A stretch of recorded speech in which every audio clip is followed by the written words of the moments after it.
দালালি করে ওখানে। ভাই গ্রিন টি তো আহামই না, ওরা আমি ওকে দেখতেছি। জায়গার মালিকানা নির্ধারণে ভূমি দলিল সবচেয়ে গুরুত্বপূর্ণ নথি, আর সেটি সম্পাদিত হয় এলাকা ভিত্তিক সাব রেজিস্ট্রার অফিস থেকে। কিন্তু গাজীপুর সদর সাব রেজিস্ট্রার অফিসে জমির দলিল সরকারি নথিভুক্ত করতে পোহাতে হয় জামাই সোহেলের ভোগান্তি। সাব রেজিস্ট্রারের এজলাস থেকে শুরু করে খাস কামরা সব জায়গাতেই তার দাপট, আর এসব নিয়ন্ত্রণে তার আছে বিশেষ সিন্ডিকেট বাহিনী। গাজীপুর সিটি কর্পোরেশনের ২৬ নম্বর ওয়ার্ডে মারিয়ালিতে রেজিস্ট্রেশন কমপ্লেক্স ভবনটি তার বাড়ির পাশে হওয়ায় প্রভাব বিস্তারে হয়েছে সুবিধা। নিজের আধিপত্য দেখাতে কয়দিন আগে দলিল লেখক সাইফুল মোল্লাকে মারধরের ঘটনাও ঘটে। পরে বিষয়টি দলিল লেখক সমিতির মাধ্যমে সমাধান হলেও ভুক্তভোগীর দাবি তার মতো দালালকে আশ্রয় প্রশ্রয় দিচ্ছে জেলা রেজিস্ট্রার ও সদর সাব রেজিস্ট্রার।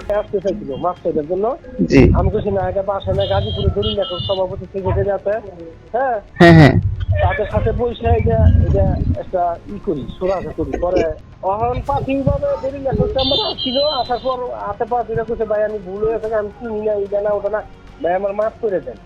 তাহলে সে কি সাব রেজিস্ট্রার অফিসের সাথে তার কি সম্পর্ক? সে কি কোনো নিজের দালালি করে ওখানে?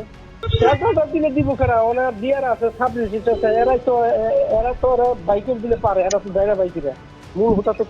জামাই সোহেলের দাপট আর দুদকের অভিযানে ১৩ কোটি টাকার অডিট আপত্তি পাওয়া গাজীপুর সদর সাব রেজিস্ট্রার অফিসে যায় গ্রিন টেলিভিশনের অনুসন্ধানী দল। সেখানে দেখা যায় সদর সাব রেজিস্ট্রার আব্দুল বাতেনের এজলাসের ভিতরে বাহিরে দাপিয়ে বেড়াচ্ছেন সোহেল ও তার সিন্ডিকেট বাহিনী।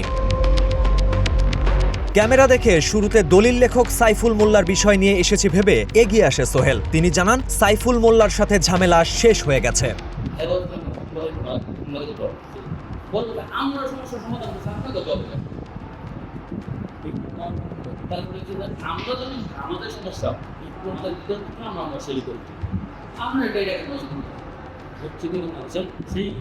পরে তাকে অনিয়ম আর ঘুষ বাণিজ্য নিয়ে প্রশ্ন করলে বক্তব্য দিতে অস্বীকৃতি জানান, তবে চেষ্টা করেন আমাদের ভিন্ন পন্থায় ম্যানেজ করার। সেই চেষ্টায় ব্যর্থ হয়ে শুরু করেন হুমকি দেয়া। সদর টলে ভাই আমি কই না ভাই, সদর টলে একবার মাথাটা গামায় না ভাই, গ্রিন টি তো আহামই না, আপনি করতে যদি কোন মালিকের লোক কথা কইছি, গ্রিন টি ভাই পকড়া শোনালা বুঝছলা আই না মালিকের আমি ফোন দিয়ে কথা কইছি, আপনি শুনুন ওরা আমি ওকে দেখতাছি। আচ্ছা এই রাহেন ওগাম দেখে দিবেন। এমনকি সাব রেজিস্ট্রারের বক্তব্য নিতে গেলেও বাধা দেয় তার সিন্ডিকেট বাহিনীর লোকজন। অন্যদিকে সেবা গ্রহীতাদের অভিযোগ শুধু জামাই সোহেলের বিরুদ্ধে নয়, কর্তা ব্যক্তিদের গাফিলতির বর্ণনা দিয়ে তাদের বিরুদ্ধেও অভিযোগ করেন অনেকেই। জুলাইয়ের ১ তারিখ থেকে ৫-৬ দিন বন্ধ থাকাতে অনেক আপনার যারা গ্রাহক ছিল তারা অনেক ভোগান্তি পড়ছে। একসাথে ৫-৭ দিন যদি অফিস বন্ধ থাকে তাহলে কাজটা করবে কবে? কিন্তু হয়তো সাপ্তাহিক যেটা ছুটি, এই ছুটির ভিতরে ওনারা ছুটি কাটাবে, তা না করি একসাথে ৫ দিন ছুটি কাটার আসে, সোমবারে অফিস খুলছে, আবার বুধবারে বন্ধ। এটার কারণে আমাদের একটা দলিল করতে যাই আমরা মনে করেন আজকে ২ সপ্তাহ ঘুরতে হয়েছে। এসব অভিযোগ অনিয়মের বিষয়ে সদর সাব রেজিস্ট্রারের বক্তব্য নিতে বারবার চেষ্টা করেও দেখতে হয় ব্যর্থতার মুখ। পরে আমরা দ্বারস্থ হই জেলা রেজিস্ট্রার মিজানুর রহমানের। তিনিও বক্তব্য দিতে অপারগতা জানান।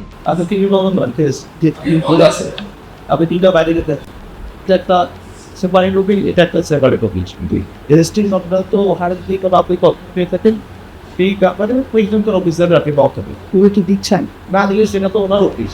জেলা রেজিস্ট্রার নিজে বক্তব্য না দিলেও পিয়নকে দিয়ে আবারও পাঠান সাব রেজিস্ট্রারের কাছে। এবার আব্দুল বাতেন বক্তব্য দিতে গিয়ে শুরু করেন জামাই সোহেলের সাফাই। খাস কামরায় আমাদের রেখে বের করে দেন ক্যামেরাম্যানকে। ক্যামেরায় বক্তব্য দিতে অস্বীকৃতি জানিয়ে আশ্বাস দেন সোহেল সহ সিন্ডিকেটের বিরুদ্ধে ব্যবস্থা নেয়ার।